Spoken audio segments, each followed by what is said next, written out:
Oke, Assalamualaikum warahmatullahi wabarakatuh. Selamat malam teman-teman.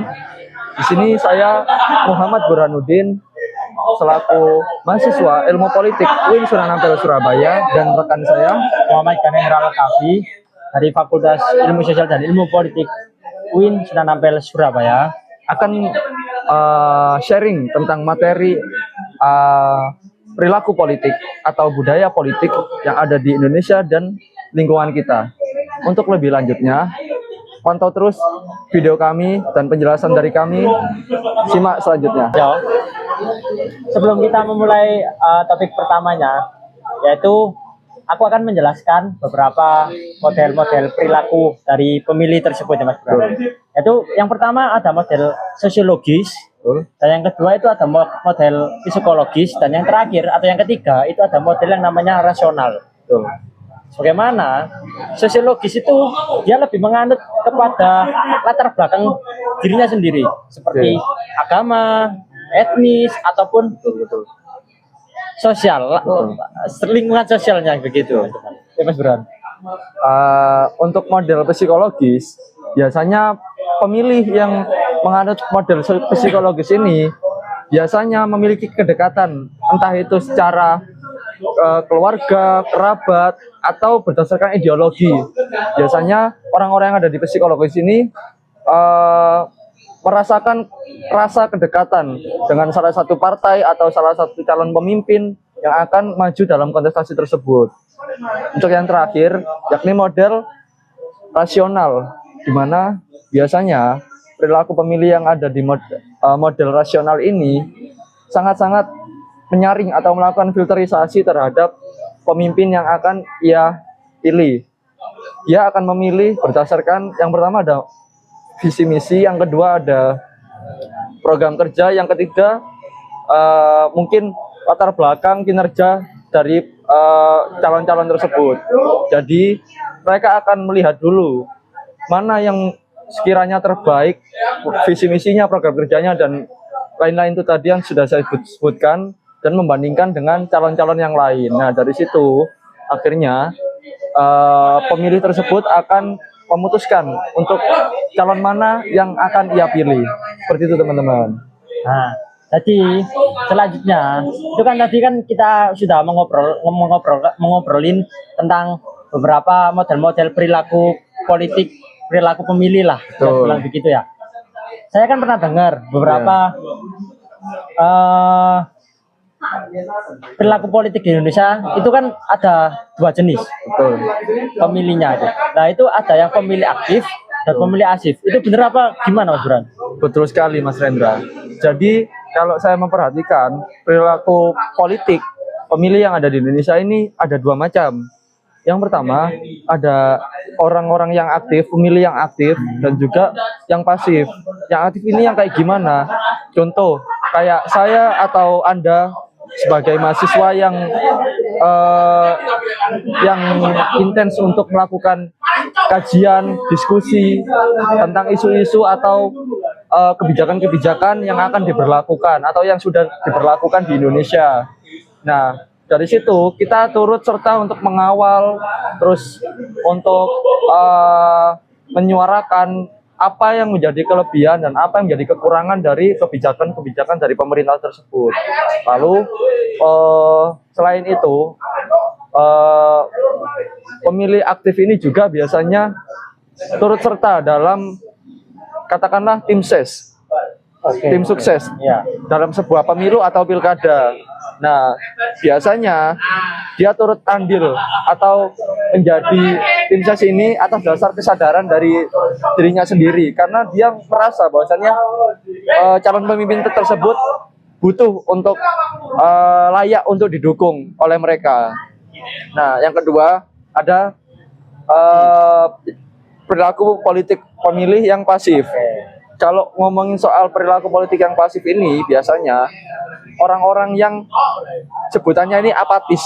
Oh, seperti cuek.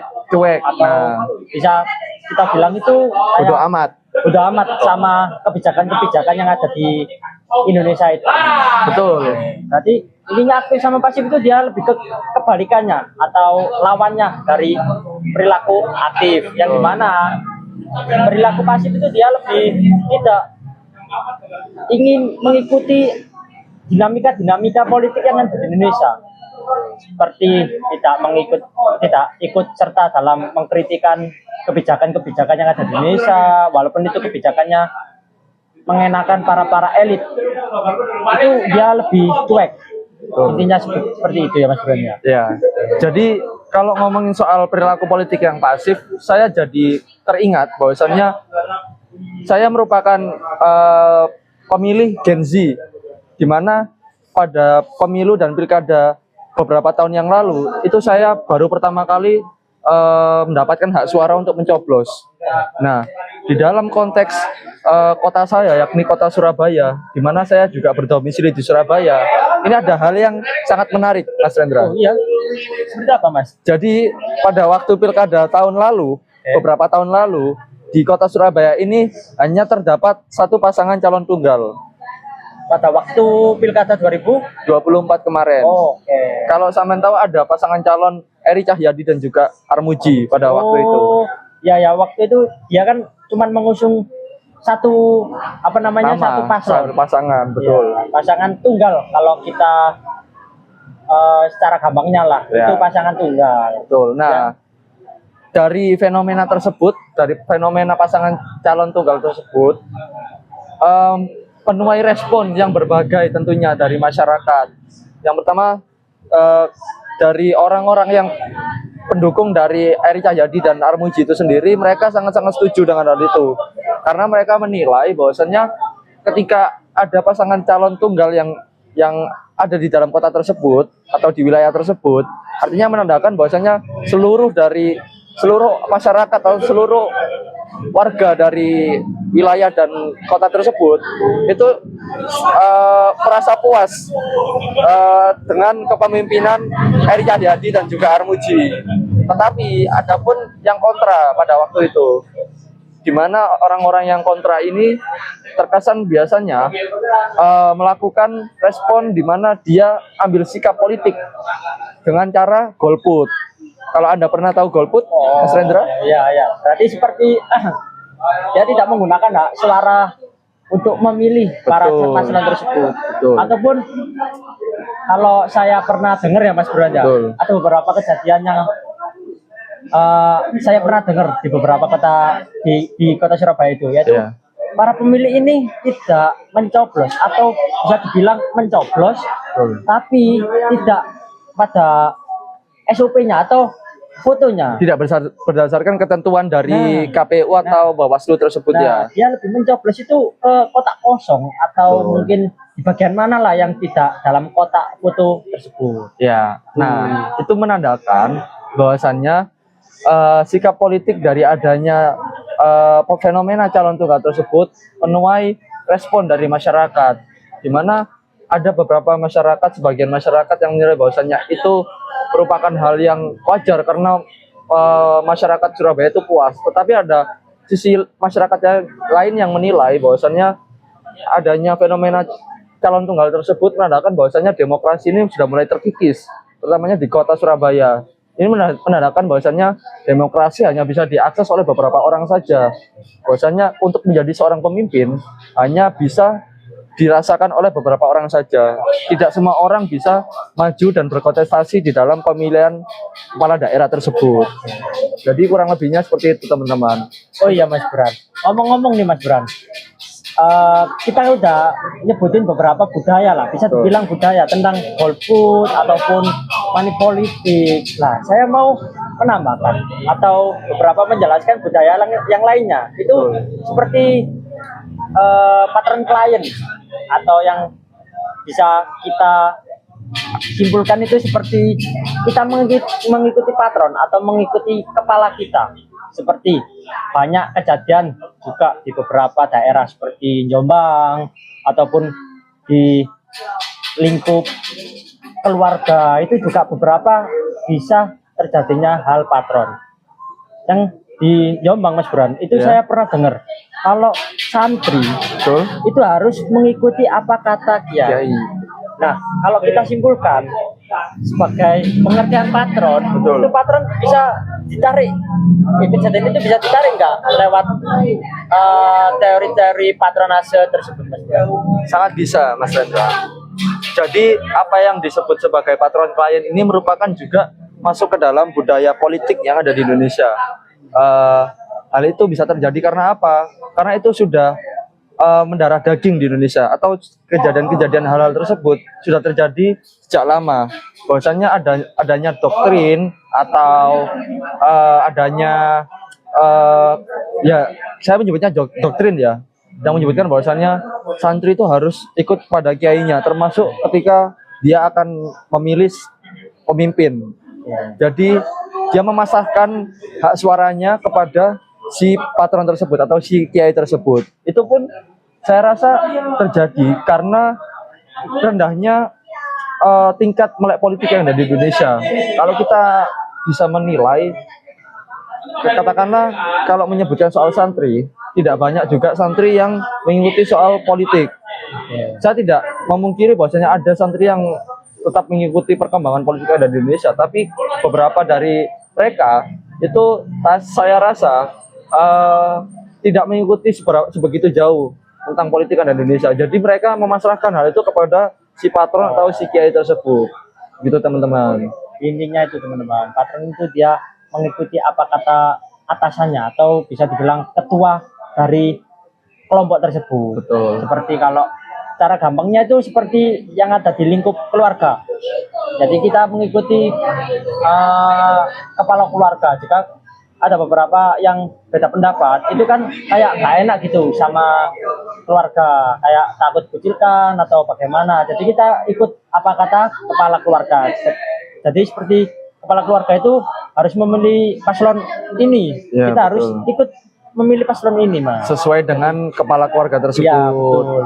pilihan dari kepala keluarga tersebut, begitu kan, Mas Rendra? Oke. Jadi pasti hal-hal tersebut juga ada penyebabnya dong, betul, Mas Rendra? Salah satu penyebabnya ya seperti yang saya sebutkan tadi, bahwasanya tingkat melek politik di Indonesia itu masih rendah. Bahwasanya ada beberapa orang yang memasrahkan pilihan politik dia kepada si patron itu tadi. Sebenarnya hal itu juga itu merupakan hak masing-masing setiap individu dari warga negara, karena negara kita menganut sistem demokrasi, Betul. di mana one man one vote di situ, satu orang satu suara.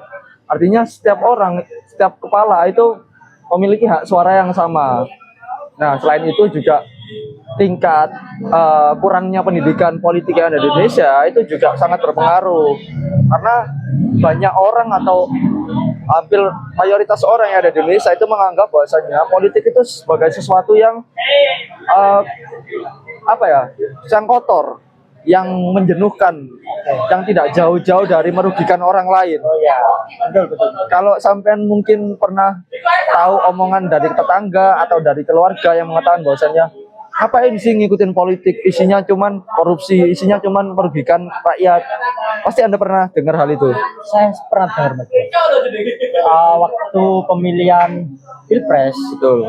pada waktu itu saya punya tetangga, Iya. dia itu kayak bisa dibilang apatis, Oke. tidak melek yang namanya politik. Jadi kalau dibilang politik itu bagus atau menarik, dia kurang setuju karena menurut beliau Ya. politik itu sangat kotor. Intinya kayak yang orang-orang ketahui ya, orang-orang yang pasif, orang-orang yang apatis, dia yang mikirnya cuman korupsi doang atau korupsi aja. Nah, di sini teman-teman ada beberapa peran agen seperti organisasi, terus lewat pendidikan. Kalau kita waktu SD, Mas Burhan, Betul. itu kan kita diajarkan tentang mata kuliah, Mata mata pelajaran. pelajaran. Ya. Itu kan mata pelajaran kewarganegaraan atau Betul. PPKN. Nah, itu kan kita juga diajarkan beberapa cara memilih, cara melihat negara itu bagaimana, sistemnya itu bagaimana, menganut demokrasi atau menganut otoriter, begitu Mas Burhan. Nah, saya izin juga membenarkan apa yang telah disampaikan oleh rekan saya, Mas Hendra, di mana peran aktor-aktor untuk melakukan sosialisasi politik ini sangat berpengaruh, termasuk juga di dalam organisasi atau pendidikan. Yang pertama, saya merasakan sendiri, saya dulu orang yang mungkin tidak terlalu mengawal bagaimana proses politik atau dinamika politik yang ada di Indonesia atau di lingkungan saya. Tetapi karena saya waktu itu mengambil program studi ilmu politik dan yang mengharuskan saya untuk tahu dan mengawal perkembangan dari politik tersebut, sehingga saya mencari wadah yang tepat untuk bagaimana saya bisa belajar lebih jauh tentang bagaimana itu politik. Karena sebenarnya saya hanya disuguhi politik lewat televisi, lewat berita, lewat koran dan segala macamnya, media-media cetak atau media-media massa yang lainnya.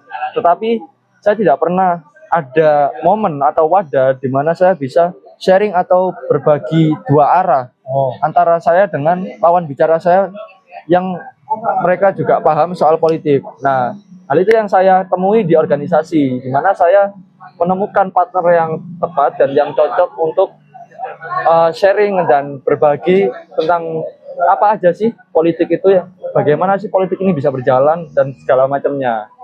Mungkin Mas Renda rasakan hal itu juga, karena kita sebagai mahasiswa juga pastinya kita diusahakan untuk mengikuti organisasi, karena dalam organisasi tersebut juga yang menumbuhkan nalar kritis kita, terus kita juga akhirnya melek dengan berbagai isu dan berita-berita terkini tentang politik, entah itu lewat kajian, entah itu lewat diskusi dan segala macam yang ada di organisasi, termasuk juga di pendidikan teman-teman. Jadi kita di dalam mata kuliah kita, program studi ilmu politik itu berbagai macam mata kuliah yang ada di program studi kita itu juga menyangkut tentang perpolitikan yang ada di Indonesia tentunya dan juga di luar negeri. Kita mengulas bagaimana kekuasaan itu bekerja, bagaimana kekuasaan itu bisa dilegitimasi, bagaimana perilaku politik yang ada di Indonesia, perilaku politik yang ada di luar negeri, hubungan politik antar negara dan segala macamnya. Kita juga mempelajari hal itu, teman-teman. Oke. Jadi beberapa yang saya simpulkan ya teman-teman, itu peran agen ini atau peran aktor ini cukup dominasi ya dari pemilih yang pasif atau yang apatis, dia menjadi aktif. Dimana yang pasif itu lebih melek terhadap dinamika politik yang ada di Indonesia. Betul. Tapi Mas Buran, mohon maaf saya potong dulu. Ya. Ada beberapa peran aktor seperti organisasi, betul, terus ada lewat keluarga, betul, atau mungkin lewat kampanye, betul, atau mungkin beberapa seperti apa ya, bilang kayak forum lah, betul, atau sebuah forum atau yang bisa dibuat apa namanya, seminar ya, betul, seminar yang dibuat oleh Bawaslu, di mana Bawaslu ini harus menyoblos atau harus menggunakan hak suara kita. Betul. Nah, menurut Mas Buran, dari beberapa para aktor ini, mana yang cukup dominan dari diri Mas Buran sendiri? Kalau sesuai dengan apa yang saya rasakan, Mas Rendra, saya tetap menilai bahwasannya pendidikan dan juga organisasi itu dua aktor yang sangat penting dalam menumbuhkan rasa melek politik diri saya. Karena saya sebagai mahasiswa dan saya masih berkecimpung di kampus, maka dari itu dua hal ini yang perlahan menumbuhkan bahwasannya citra saya sebelumnya mengatakan bahwasannya politik itu hal yang kotor, hal yang dosa dan segala macamnya, itu berubah dari situ. Dari dua hal ini saya akhirnya tahu apa saja sih politik itu, lalu bagaimana politik itu bekerja. Nah, dari dua hal ini saya mulai tertarik mengkaji dan mencari tahu berita-berita terkait politik yang ada di Indonesia maupun di luar negeri, gitu teman-teman. Oke, untuk podcast pada kesempatan kali ini saya cukupkan sampai di sini. Saya Muhammad Buranuddin dan rekan saya Muhammad Karendra Lakavi pamit undur diri. Terima kasih teman-teman yang sudah menonton. Wassalamualaikum warahmatullahi wabarakatuh. Cok lah sing tak terus no iki mau cok wis ganti saya segmenan. Berapa menit, Tris?